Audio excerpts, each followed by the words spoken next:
Well, good afternoon or evening or morning, depending what time you're watching this video.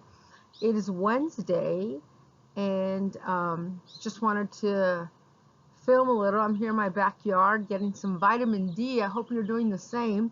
It's important to get outside. Being inside all the time is not so good for our souls. So you want to make sure that you're getting some sun and some fresh air, whether you just have to go outside in your driveway or outside in the open quad area if you live in an apartment, or in your backyard, and get some sun, get some fresh air, get some outside light, and with all this being cooped up and staying home orders. So I do have a lesson for you today. As you can see on the screen, there's your DNA stoichiometry day 5. We're going to be talking about percent yield. But while you're copying that down into your notes, I just want to talk to you about a couple of things.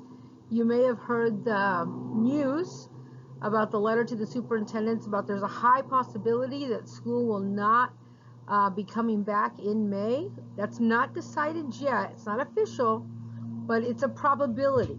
So let's talk about that for a minute. The district has asked us to put together a project for you. So you definitely going to want to do that project. It's your fourth quarter demonstration that I had hoped we could do in class, and maybe we can if we go back in May. But if we don't, you're still going to do that at home as an at-home project. So that's going to be coming out. You'll hear more from me, and I've created a packet for you, and the district will be sending that out via email, and I'll also be posting it here on Teams. But in addition to that, I want you to keep learning chemistry. I know you're at home and you have some time, so don't get lazy. Keep doing the work every day. Take your notes, solve the problems. Keep learning. It's good for you, and everything that you turn in on Teams will get translated into the grade book, and it will go into your grade. So it's definitely an opportunity to do some grade adjustment to help you out if you had some trouble during the first few weeks of the semester. You were not focused, you didn't find the time, or you were just being lazy, whatever it might have been. We still have a couple of weeks before semester grades come out. Well, actually almost 2 months. So you've got time. Just every day, a little bit of notes, a little bit of homework, a little bit of notes, a little bit of homework, and over time, you'll see that that will have an impact on your grade. Now, it's not going to have an impact the last week before the grades. What can I do today? What can I do now? Can I go back and make up a bunch of work? You know that that's not possible. You can't go back and fix your third quarter grade. Weeks 1 through 9 are done. There's nothing you can do about those decisions, but you can make good decisions from here on out. And I am so proud, and I've told many of my friends and family about how proud I am of those of you who have just been doing the work every day. Everything I've put out there, even the extra credit work I put out yesterday with unlimited reagents, some of you already did that. You guys, you're amazing. You're going to go far in life with that kind of determination and with that kind of tenacity to learn and to be effective. But this is for everybody. This lectures are going to help us all in terms of helping me to give you the grade that you deserve and helping you to get those extra points, move yourself up to the next grade. If you had a B, maybe it's time to move into an A. Why not? You got the time. Right? If you had a C, let's get into the B range. If you had a D, let's get into the C range. If you had an F, let's pass. Get some units and not have to do this again. So hopefully that's given you enough time to copy down your DNA, learning targets, and homework. I want you to pause the video right here, and I want you to go answer that DNA. How many particles of sodium chloride are produced when 4.5 grams of sodium react with an excess of chlorine? Remember, the excess means it's more than enough. It's not going to have any involvement in the reaction. So write the balanced equation first. You're producing sodium chloride, so that's going to be a product. It's going to come after the arrow, not before the arrow. And it's going to be produced from sodium and chlorine. Use your periodic table. If you don't have it out, take it out. You're also going to need your stoichiometry chart. Make sure you check, is sodium diatomic, is chlorine diatomic, because those are going to affect your equation. So write your balanced equation first, and then come back. I'll show you the balanced equation, and then you can check your work.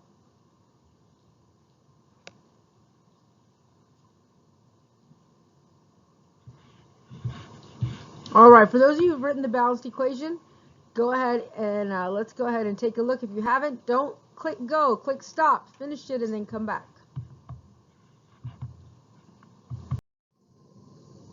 Okay, so we've got our balanced equation. 2 moles of sodium react with 1 mole of chlorine, because take a look, chlorine is diatomic, to produce 2 moles of sodium chloride. So that's the balanced equation you should have had. If you do, go ahead and write your known and your unknown. If that wasn't the balanced equation, pause the video, record the correctly balanced equation, and then write your known and your unknown.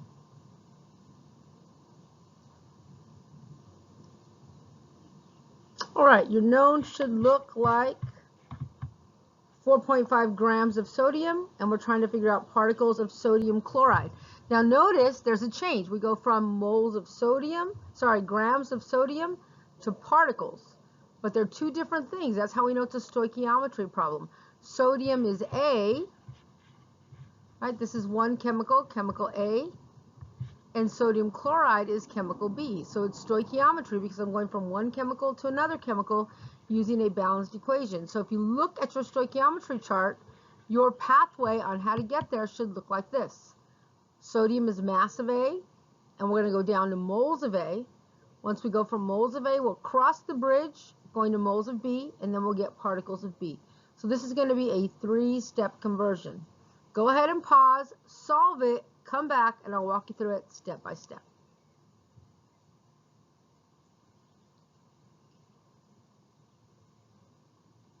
All right, hopefully you've solved it now, did the best you can. If you only got one or two steps, it's okay to pause it during the solving process, pick up where you left off, and try to continue on your own. Remember, you learn a lot more doing it on your own than just watching me do it, and you're like, oh yeah, that makes sense, because I'm thinking and you're just listening. You want to be the one doing the thinking, so pause the videos as often as you need.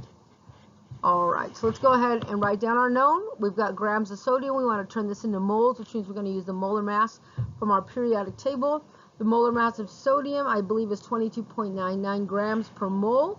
So grams are going to go on the bottom so that grams and grams will be able to cancel out, and moles will go on the top.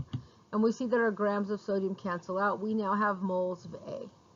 To get to moles of B, we need to use the balanced equation. So you'll remember when we use the balanced equation, we're looking at the coefficients. We can see here that it's going to be 2 moles of sodium are going to produce 2 moles of sodium chloride. So it's a 2 to 2 based on the coefficients. This is the number we're looking at right here. When we use a mole ratio, we're looking at the coefficients. So on the bottom, we've got 2 moles of sodium. On the top, 2 moles of sodium chloride. Moles of sodium cancel out. And our last step is to go from moles to particles. Moles to particles. Now, if you remember, take a look at your chart. What is that conversion factor? You should see that to go from moles to particles is Avogadro's number. So Avogadro's number, 6.02 times 10 to the 23rd particles per mole. 1 mole will go on the bottom of sodium chloride, equals Avogadro's number of formula units. Why did I pick formula units? Do you know?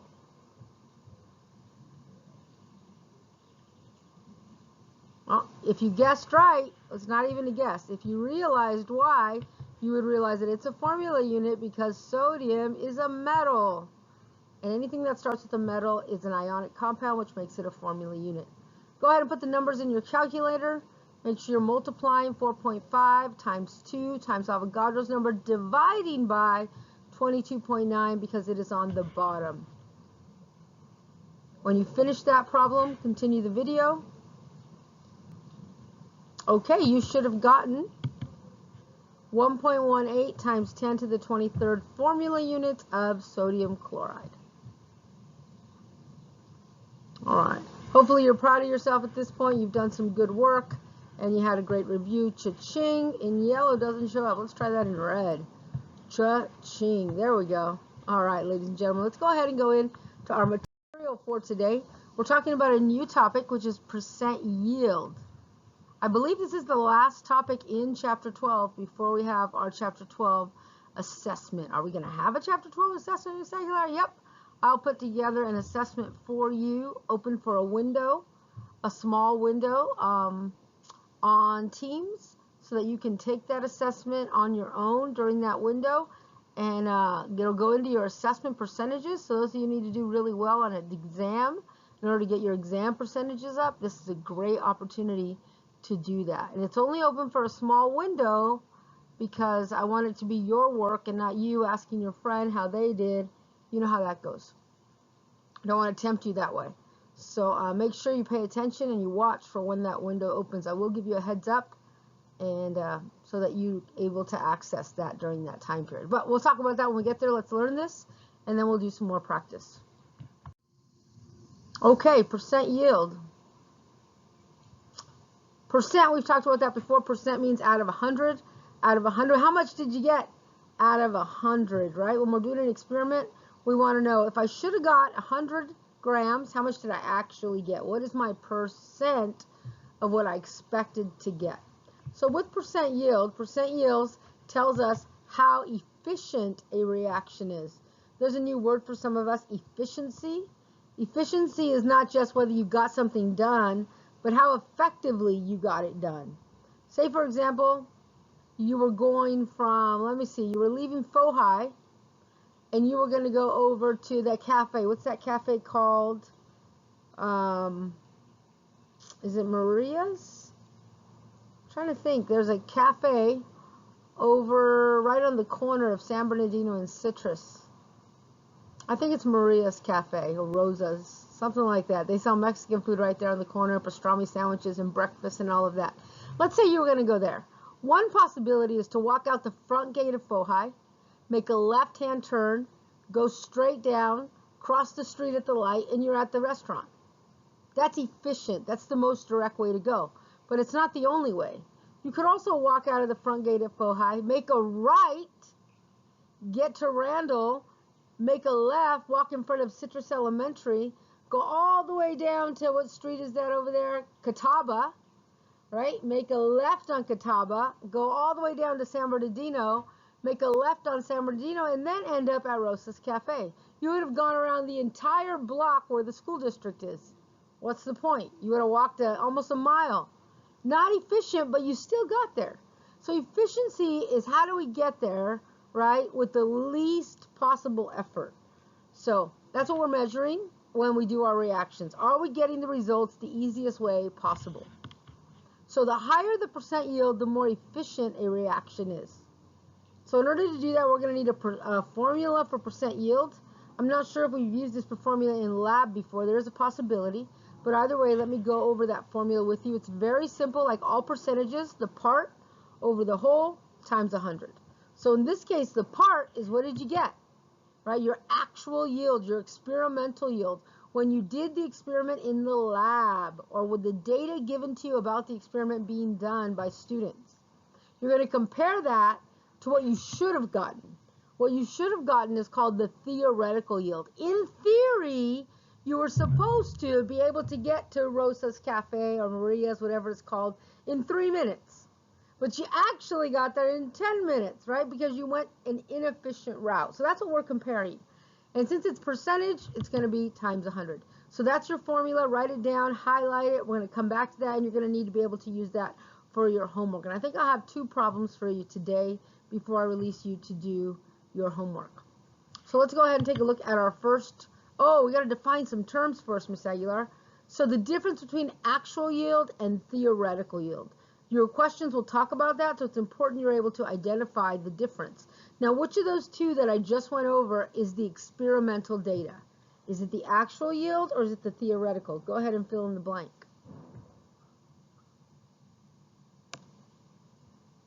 The other one is the ideal amount. The other yield is the ideal. So one of these is the experimental and one of these is the ideal. It actually says in the formula experimental, so hopefully you didn't miss that. The actual yield is the experimental data, and the theoretical, in theory, the ideal amount is the amount we get using stoichiometry. So all of the problems we've solved until now, whether it was in chapter 11, molar conversions, or in chapter 12, stoichiometry, they have all been ideal perfect amounts. We've assumed that we don't spill anything, we don't mess anything up, we don't overheat an experiment, we weigh everything, our triple beam balance is perfectly calibrated, no mistakes. That's our theoretical yield, and that only happens in a perfect world.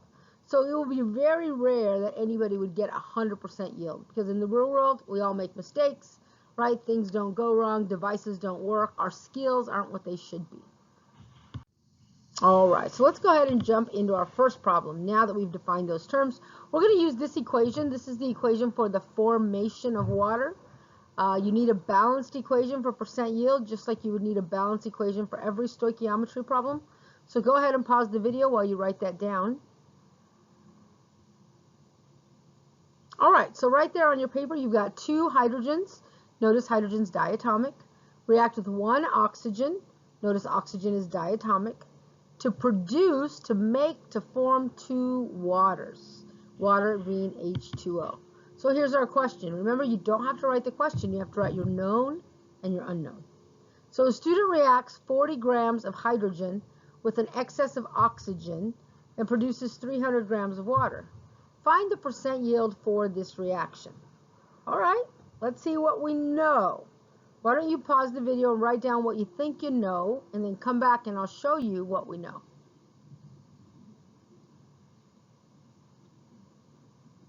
All right, now that you've given that a shot, let's go ahead and talk through this. A student reacts 40 grams of hydrogen. So they're starting with 40 grams of hydrogen. All right, let's go here. 40 grams of this is what they're starting with. And oxygen is excess, more than enough. Not going to run out, don't have to worry about the oxygen. And they make 300 grams of water. So this is a yield. How do I know it's a yield? Because it's something that was made. I want to find the percent yield. So if we look at the percent yield equation, that's going to tell us what we need to know and what we don't know. So the first thing I'm going to do is figure out, if I know I got 300, how much should I have gotten? I don't know that 300 is how much I should have gotten. I just know it's what I got. Well, how do I figure that out? Well, I use stoichiometry. I go mass of A to mass of B, starting with my 40 grams of hydrogen, because I know this is what I started with. So I'm going to go ahead and do a conversion, a three-step conversion to figure out how much water I should have produced. So go ahead and do that. Convert 40 grams of hydrogen into water. Stop the video, do the three-step conversion, and then come back and we'll walk through it.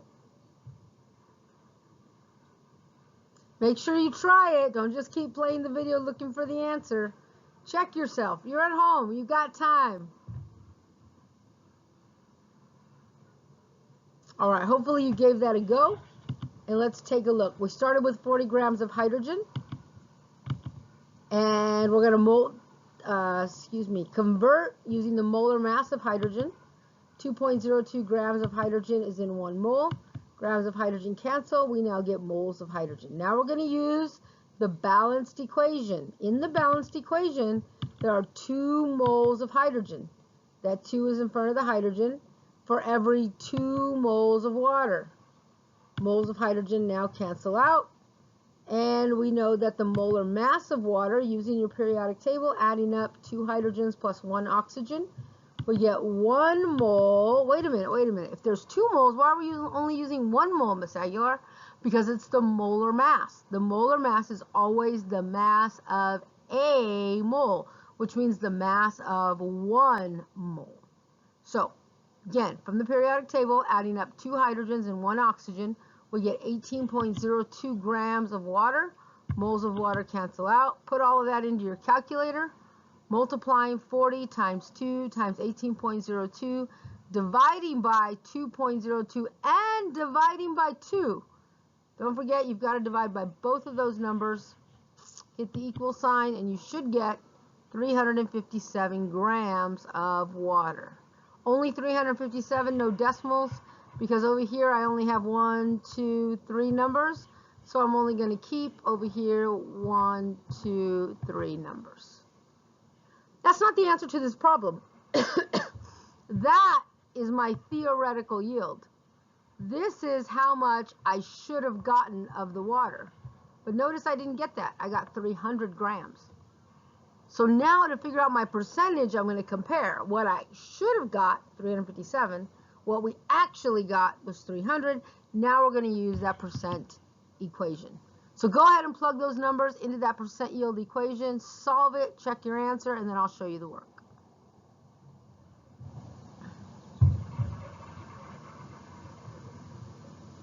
All right, you should have set it up like this. Percent yield is equal to the actual amount, 300 grams were actually produced, divided by the theoretical amount, 357 grams should have been produced, times 100 equals 84%. There you go, your first percent yield. So it involves stoichiometry first and then actually using the equation. If you need to review that, go ahead and review it. Stop the video, go back, start it over, think it through, solve it again. Do whatever you have to do to make sure that this makes sense to you. If you're ready, let's move on to a different type of percent yield problem. All right, here's our second problem. This problem is different, so let's read it carefully. It says if 2 grams of hydrogen completely reacted, that's the key, that's why I've underlined it there for you, with 16 grams of oxygen, but only produced 17.5 grams of water, what is the percent yield? Now remember, for percent yield, you need 2 pieces of information, the actual yield and the theoretical yield. See if you can identify those in this problem. Write them on your paper. Pause the video, challenge yourself, see if you can see an actual and a theoretical already given to us in the problem.